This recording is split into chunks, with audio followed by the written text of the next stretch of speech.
How to change your profile picture on WhatsApp. Hello everybody, welcome back to my channel. This is me, Pipin Misnath, and today I'll guide you on how you can change your profile picture on WhatsApp. Well, the process itself is pretty simple and pretty easy, so let me guide you through.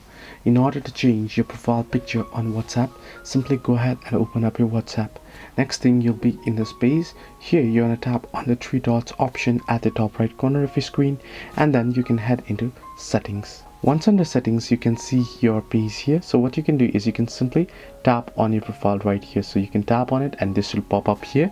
Then you can tap on the camera icon. Now I don't have profile picture yet, but even if you do have one, you want to simply tap on the camera icon there, then tap on gallery if you want to upload from gallery, or if you want to upload from your camera, then tap on done, crop it if you want, and it should be changed. So as you can see, I told you before, even if you have profile picture, you can tap on the camera icon and go ahead and do the same process to change your profile. So this is how you can change your profile picture on WhatsApp. Hope this helped you. Do like and subscribe, and do not forget to leave a comment down below if you have any further issues.